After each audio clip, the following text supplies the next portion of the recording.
ইন্দোনেশিয়ার রাজধানী জাকার্তায় পুলিশের গাড়ি চাপায় এক বিক্ষোভকারী নিহত হওয়ার পর দেশটির বিভিন্ন শহরে বিক্ষোভ ছড়িয়ে পড়েছে। দেশটির সুলাওয়েসি প্রদেশের আঞ্চলিক সংসদ ভবনে আগুন ধরিয়ে দিয়েছে বিক্ষোভকারীরা। কামরুজ্জামানের তথ্য ও চিত্রে বিস্তারিত জানাচ্ছেন সাফিনা বিনতে নাসির।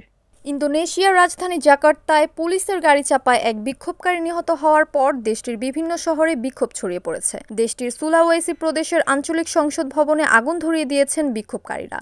এ ঘটনায় অন্তত ৩ জন নিহত ও ৫ জন আহত হয়েছেন। ইন্দোনেশিয়ার দুর্যোগ ব্যবস্থাপনা সংস্থা এক বিবৃতিতে জানায়, শুক্রবার রাতে সুলাওয়েসির রাজধানী মাকাসারে এই অগ্নিকাণ্ডের ঘটনা ঘটে। দেশটির সরকারি সংবাদ সংস্থা আন্তারা জানিয়েছে, আগুনে আটকা পড়ে তাদের মৃত্যু হতে পারে। আহতদের মধ্যে ২ জন ভবন থেকে লাফ দেয়ায় গুরুতর আহত হয়েছেন।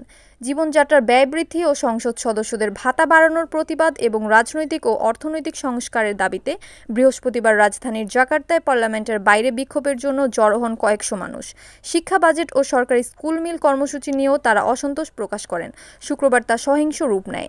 এদিন রাজধানী জাকার্তায় পার্লামেন্টের বাইরে বিক্ষোভ ছত্রভঙ্গ করতে গিয়ে বিক্ষোভকারীদের ওপর গাড়ি উঠিয়ে দিয়েছে পুলিশ। এতে এক বিক্ষোভকারী নিহত হন। দেশটির প্রেসিডেন্ট প্রাবো সুবিয়ান্তো সবাইকে শান্ত থাকার আহ্বান জানিয়েছেন। তিনি নিহতের মৃত্যুতে শোক প্রকাশ করেছেন এবং ঘটনার পূর্ণাঙ্গ তদন্তের নির্দেশ দিয়েছেন। তিনি বলেছেন, পুলিশ কর্মকর্তাদের অতিরিক্ত অ্যাকশনে আমি হতবাক ও হতাশ।